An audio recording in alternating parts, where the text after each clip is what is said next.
Bonjour chers téléspectateurs, chères téléspectatrices. On se retrouve aujourd'hui donc avec Sylvie Dijoux donc pour son interview. Bonjour Sylvie.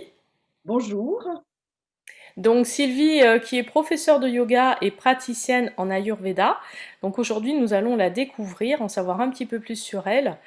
Donc Sylvie, qu'est-ce que vous pourriez nous dire sur votre parcours tout d'abord? Alors mon parcours, avant j'étais dans le tourisme, donc je voyageais beaucoup, j'étais très curieuse. Et puis un jour, j'ai fait un très beau voyage en Inde. Hmm. Je suis revenue enchantée d'une part. Je pratiquais déjà beaucoup le yoga. euh, et puis j'ai eu une période où j'étais un petit peu, j'avais mal au ventre et j'allais voir les médecins. On ne savait pas, on me disait c'est le stress. Hmm. Et là, je suis allée voir un praticien en Ayurveda. Et du coup, et avec les plantes et tout un suivi, ce mal de ventre est passé. Et là, je me suis dit, mais c'est ça que je vais faire, c'est magique. Et pour le yoga, ça a été aussi une très, très belle rencontre. C'est-à-dire que quand je suis née, enfin, il faut savoir que je suis née à La Réunion, donc je suis déjà baignée dans cette culture indienne. Mes parents sont sont des descendants donc d'immigrés indiens. Et Hmm. donc, du coup, je pense que pour moi, le fait d'être venue au yoga, c'était une façon de garder le lien avec mes origines, en fait. Hmm. Et donc, j'ai commencé, d'ailleurs, dès que je suis arrivée à Paris, j'ai commencé à pratiquer le yoga. Donc, voilà, Hmm. c'est pas nouveau. Et donc, j'ai continué. Donc, j'ai fait une formation, j'ai quitté le tourisme. Donc, j'ai fait Oui. une formation de 4 ans pour être enseignante de yoga. Donc, je l'ai fait à l'école française de yoga parce que je trouvais la structure c'est un peu académique, mais j'avais besoin de cette structure-là, le côté un peu Hmm. universitaire avec un cadre, des cours, un examen. À l'époque, ça me convenait très bien. Mhm. Ensuite, c'est les belles rencontres, hein. J'ai fait la même chose pour l'Ayurveda. Donc, j'ai eu beaucoup de chance. Au lieu d'aller à Paris, la personne venait nous former en France sur des modules. Puis Hmm. après, on a eu bien sûr les voyages mis en pratique en Inde. Tout ça, ça m'a pris quand même 7 ans pour me Wow. former correctement. Voilà. Mhm. Et puis, j'ai eu pareil, beaucoup de chance, c'est-à-dire qu'en 2012, il y a eu un plan social dans la société dans laquelle j'étais, donc je travaillais en compagnie aérienne, je ne sais pas si. Mhm. Et donc, j'ai décidé de partir sur ce plan social et puis de me consacrer vraiment à ma passion, qui est vraiment le yoga et l'Ayurveda. Hmm. Et je me suis lancée tout de suite à Paris parce que, alors la vie fait que, et puis j'avais un appartement que j'ai récupéré, donc j'ai ouvert mon cabinet. Donc je donnais des cours de yoga, je faisais aussi des consultations en Ayurveda, les massages. Hmm. Et puis à l'âge de 42 ans, j'ai eu la chance d'avoir un petit garçon. Donc j'ai quitté Paris, donc j'ai tout fermé. Et je me suis installée donc maintenant à Massy, en banlieue, parce que je voulais être dans une petite maison, changer de vie et offrir ce qu'il y avait de mieux à mon fils. Et puis pour moi aussi, je voulais vraiment cet équilibre entre toute la philosophie indienne, la philosophie du yoga et de l'Ayurveda. Donc avoir cet équilibre entre ma vie professionnelle et ma vie familiale et ma vie privée. Donc être proche de la nature, et ça me convenait très bien. Donc j'ai tout recommencé dans la banlieue sud de Paris, à Massy. Voilà un petit peu mon parcours. D'accord, d'accord, donc très intéressant. Euh, ok, par rapport à l'Ayurveda, qu'est-ce que vous pratiquez aujourd'hui exactement? Qu'est-ce que vous proposez? Alors, au niveau de l'Ayurveda, donc il faut savoir que c'est une médecine traditionnelle douce, beaucoup en prévention. Alors, pour expliquer, souvent, je parle que je la compare en fait à la naturopathie indienne. Voilà, Mm. pour que ça parle un petit peu plus aux gens. Donc, souvent, je reçois les personnes en rendez-vous individuel, en présentiel. Je leur pose, donc il y a prise de rendez-vous. là, il y a un entretien, donc il y a un diagnostic qui est basé dans un premier temps sur un questionnaire. Donc, il y a un questionnaire, je leur pose des questions sur leurs habitudes, ce qu'ils mangent, ce qu'ils aiment, et cetera. Parce qu'il faut savoir qu'au niveau de l'Ayurveda, rien ne doit être imposé, tout Mhm. doit venir de l'individu. C'est-à-dire que moi, en tant que praticienne en Ayurveda, je suis juste là pour aider la personne à se mettre en contact avec son guérisseur intérieur. On a tous notre guérisseur intérieur. Moi, je suis là pour l'aider à faciliter cette rencontre, on va dire. Donc, on va le faire vraiment ensemble. Donc, ça commence par répondre à les questionnaires. Ensuite, ben, je prends le pouls, hein, selon Oui. l'Ayurveda. Je regarde la lecture de la langue, des yeux, des ongles qui vont me donner beaucoup d'informations parce que le questionnaire me dit certaines choses. Puis les gens ne pensent pas à tout, on pense pas il y a des choses qui sont Oui. dites dans le parcours. Et là, ça me permet vraiment d'avoir j'allais dire, un diagnostic très précis. Et en fonction de ça, on va mettre en place, et aussi des besoins, hein, on va mettre en place une diététique alimentaire selon le type le dérèglement. Il faut savoir qu'au niveau de l'Ayurveda, on a les 5 éléments, hein, la terre, l'eau, le Mhm. feu, l'air et l'éther. Ces 5 éléments qui existent partout, partout, dans le Mhm. corps, dans la nature, vont donner ces 3 doshas, donc Vata, qui est l'élément air et éther, Pitta, l'élément feu et eau, et Kapha, qui est l'élément eau et terre. Donc, on arrive sur Terre, nous, avec ces 3 doshas, en fonction de comment étaient nos parents, tout leur contexte, et on arrive à un certain pourcentage de Vata, Pitta, Kapha. Mhm. Donc, tout l'enjeu pour nous en tant qu'individus, c'est de maintenir notre propre équilibre, sachant qu'il n'y a pas de bon, de mauvais dosha, Oui. il y a un dosha. Donc, en fonction des gens, souvent, à 80% à peu près, Oui. on a 2 doshas qui prédominent. Donc, par Mhm. exemple, on va avoir du vata kapha. Donc, si ce vata est déséquilibré ou déficient ou trop important, ça va créer une certaine réaction en fait. On va avoir un mental agité, on peut souffrir de flatulence, on peut avoir des maux de ventre, etc. On va avoir certaines indications qui peut passer comme quelque chose de complètement banal pour l'allopathie, par exemple. Et en Ayurveda, déjà, c'est le signe d'un dérèglement.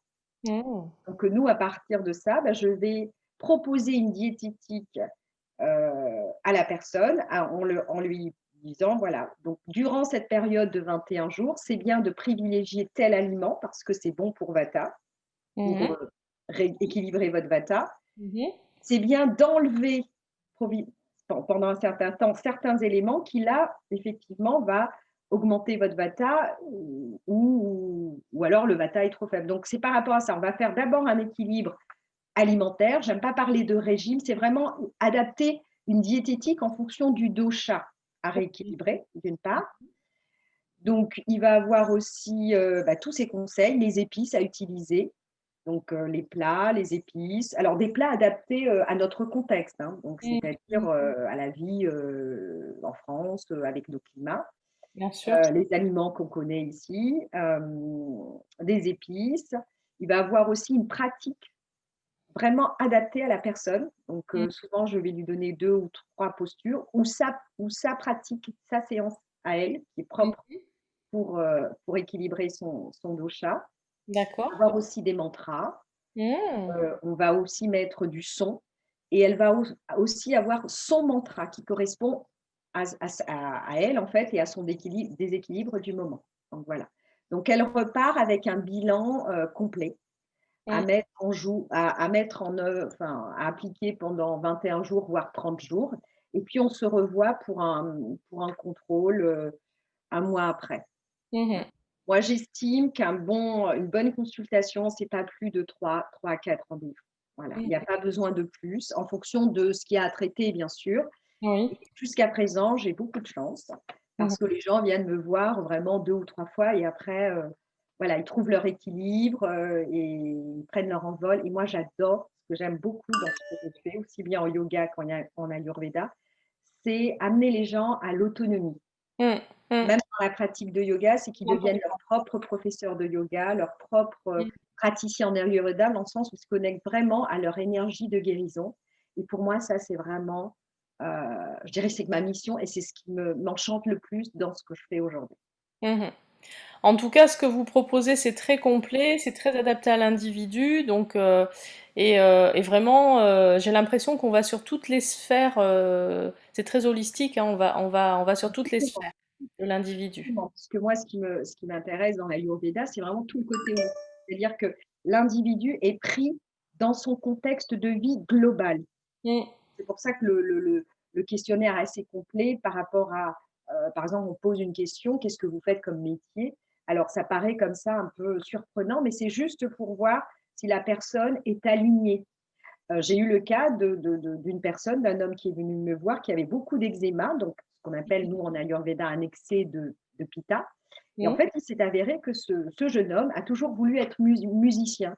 Donc, comme Mmh. il n'était pas en adéquation avec sa mission de vie, ce qu'il aimait, eh ben, Mmh. il développait régulièrement cet eczéma. Et à partir du moment où, avec un suivi, hein, il a pris conscience de ce qu'il voulait vraiment, qu'il était doué en plus pour la musique. Il était devenu comptable juste pour faire plaisir à son père, hein, ses parents. Mmh. Et en plus, il n'avait pas lâché la musique, il aimait toujours ce qu'il faisait et qu'il avait pris cette décision de prendre sa vie en main et puis d'aller vers ce qu'il voulait vraiment faire, ce qui lui tenait à cœur. Voilà, c'est parti. Donc, c'est pour ça, en fait, ce qui est bien dans l'Ayurveda, c'est qu'on ne va pas se concentrer sur la pathologie, on va aller chercher, rechercher la cause, Oui. à remonter et voir, Mmh. savoir pourquoi aujourd'hui on est en excédent Vata, Pitta ou Kapha. Mais en tenant compte de la nature de chaque personne, puisque le Vata a une psychomorphologie spéciale, spécifique, Pitta pareil et Kapha pareil. Donc on va essayer vraiment de rétablir un équilibre, mais sans rien imposer. Et c'est ça qui est intéressant. C'est-à-dire qu'on va le faire vraiment avec l'énergie de la personne, ce qu'aime la personne et dans son environnement puisqu'il ne faut pas brusquer la personne, sinon ça crée une frustration. Et une frustration, au niveau de l'Ayurveda, c'est aussi c'est source d'une pathologie Oui. émotionnelle. Oui. Donc on va aussi traiter toute la sphère émotionnelle. Mmh. Donc c'est très holistique.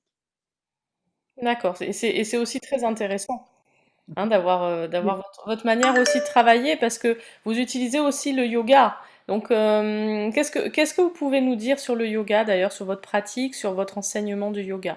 Alors, au niveau du yoga, ben, j'utilise vraiment, parce que il faut savoir que l'Ayurveda utilise le yoga comme outil de guérison. Donc, moi, dans mes cours de yoga, j'utilise aussi mes connaissances en Ayurveda. Par exemple, en ce moment, on est dans une période Vata. Donc, Mmh. je vais axer, donc qui correspond un peu à l'automne et puis début de l'hiver. Donc, je vais axer ma pratique en Mmh. fonction de la période. Je sais que c'est une période où on aurait tendance à développer un peu de stress, un mental agité, il fait froid. Donc, je vais adapter ma séance de yoga à la période. Je l'adapte aussi au moment du jour, puisque en fait, on est traversé par une période Vata, Pitta, Kapha en fonction des moments de la journée. Le matin, Mmh. voilà. Donc, Pitta, c'est plutôt une pratique pour le midi. Kapha, c'est une pratique du soir. Vata, une pratique du matin. Donc, je vais aussi l'adapter en fonction de ce contexte-là. Et je travaille uniquement, enfin, je travaille. Donc, je donne mes cours en petits groupes de 5 à 6 personnes Mmh. parce que j'aime bien en plus adapter la pratique à chaque personne. Donc, je sais que dans mon cours, je vais avoir une personne Vata, Pitta, Kapha avec un mix de tout ça. Donc, pour moi, c'est très important d'aller nourrir chaque personne. D'accord. Voilà. Donc, je ne prends pas plus de 6 personnes. Et là, en plus, avec le contexte actuel, on est trois, quatre dans la salle, pas plus que ça. Et ça me convient très bien parce qu'il est important de nourrir la personne d'une façon holistique. Mmh. Voilà. Donc, on va effectivement avoir une pratique axée Vata, mais on va aussi nourrir la personne parce qu'on va nourrir son Vata, on va nourrir son Pitta, on va nourrir son Kapha, ce qui fait que la séance, elle sera vraiment riche à ce niveau-là aussi. C'est intéressant aussi, c'est génial parce qu'on entend votre passion, mais aussi votre envie de vraiment aider les personnes que vous accompagnez et toujours dans un souci très très précis. J'ai l'impression que vous avez des valeurs quand même qui sont très très fortes. Est-ce que vous pouvez nous en parler un petit peu ou pas? Bah, moi, mes valeurs, c'est surtout les valeurs de la philosophie du yoga. Il faut savoir que, bah, après l'école de yoga, j'ai beaucoup travaillé avec le docteur de Gasquet, qui est une femme médecin, professeure de yoga, qui a apporté beaucoup au monde, notamment au yoga pré et postnatal. Mhm. Elle forme Elle forme beaucoup de professionnels de la santé, des kinés, ostéopathes, obstétriciens aussi. Oui. Moi, son enseignement m'a beaucoup touchée parce que tout vient du bassin, de cette région du Périnée. Mmh. Et parallèlement au travail que j'ai fait avec elle pendant 8 ans, je l'ai mis, donc elle est très scientifique, c'est un travail, elle est plus scientifique, elle ne parle pas de toute la sphère énergétique, des chakras, enfin tout ce qu'on peut pas. Donc moi, parallèlement à ça, en travaillant avec elle sur la biomécanique du corps, vraiment le côté, j'allais dire très cartésien, je Mmh. suis allée dans les textes philosophiques indiens pour faire le lien en disant voilà ce que moi je travaille dans mon corps physiquement, la région du périnée, l'importance du bassin. Mmh. Je suis allée chercher dans tous les textes philosophiques le lien. Et là, pour moi, j'ai fait ce lien. En fait, j'ai fait le pont entre le corps, la biomécanique du corps, grâce au travail de cette femme. J'ai fait le lien avec tous les textes philosophiques de l'Ayurveda. Donc, j'ai reconstitué tout le chemin, fait le pont, pourquoi cette importance, l'existence des chakras, pourquoi cette région est très importante, hein, puisqu'on parle très bien Mmh. des chakras, le chakra racine et le premier chakra et le deuxième chakra, le swadhisthana.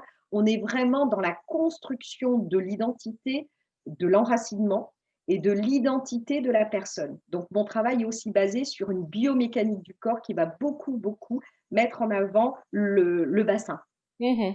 Et comme je dis toujours, on a tous, en tant qu'humains, on est tous passés 9 mois dans un bassin. Donc, c'est très important de revenir à qui nous sommes dans notre propre identité, dans nos valeurs. Et en fait, c'est un petit peu ça qu'on perd parce qu'il y a l'éducation, il y a l'entourage, il y a tout ce qu'on. Et puis en plus, là, on est bombardé d'informations. Mmh. Donc, on peut s'écarter de qui on est vraiment. OK. Et donc, l'idée, c'est dans cette pratique de ramener au corps déjà, parce que le corps ne ment jamais, Mmh. Mmh. vraiment, de ramener au corps, puis petit à petit de faire ce travail pour que chaque personne retrouve son bien-être, mais à travers sa propre identité, quoi. OK.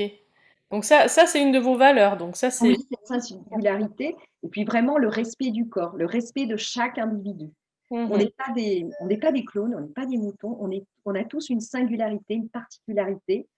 Et Mmh. c'est important de la retrouver et puis d'en être fier, c'est-à-dire d'accueillir aussi bien ses forces, ses joies, son enthousiasme, mais aussi ses faiblesses, ses colères, sa jalousie. Voilà, c'est-à-dire que c'est un tout. Mmh. L'homme est un tout, l'humain est un tout, et le tout, c'est de pouvoir l'accueillir, mais avec beaucoup de bienveillance, avec beaucoup de sagesse, et puis de se dire tout est en nous. Et souvent, on va le chercher ailleurs, alors que si on se penchait à l'intérieur, on trouverait des pépites, des trésors.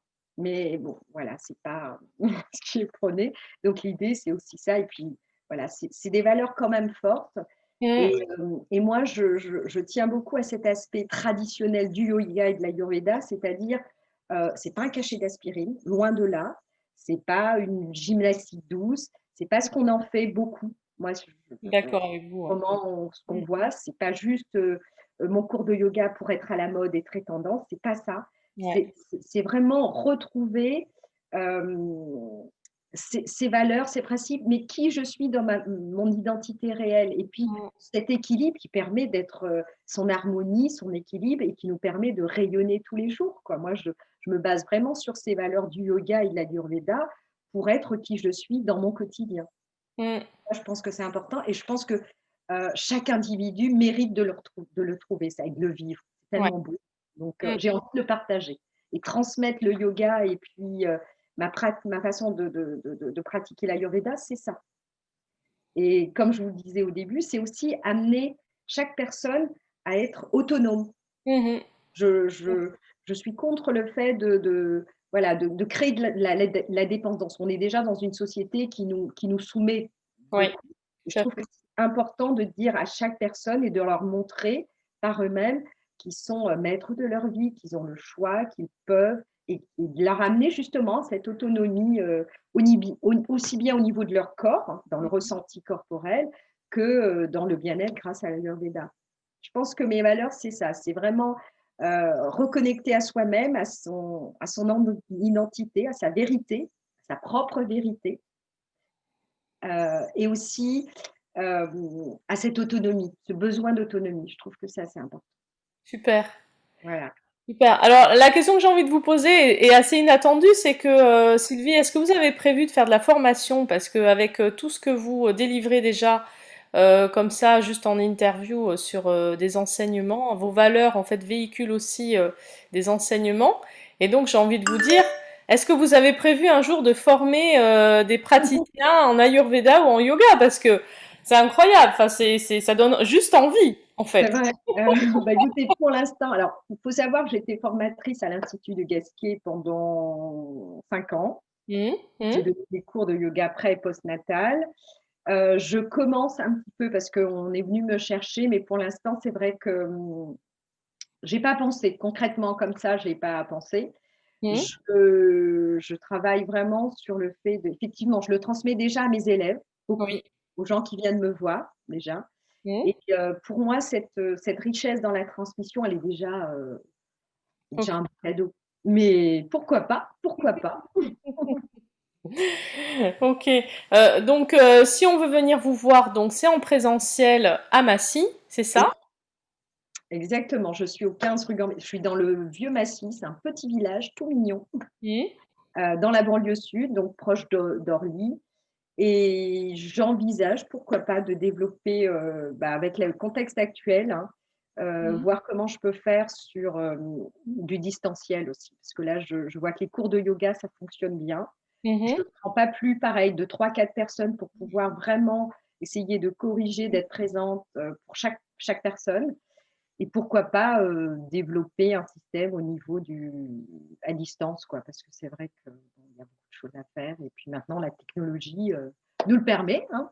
Tout à Ouais, fait. pourquoi pas? Pourquoi Mhm. pas? En plus, maintenant, bah, vous faites partie de la chaîne, donc vous êtes partenaire de la chaîne, Sylvie. Donc c'est avec grand bonheur qu'on va pouvoir vous suivre et puis avoir tous vos petits conseils. Ça va être bien sympa, je pense. Non, mais génial.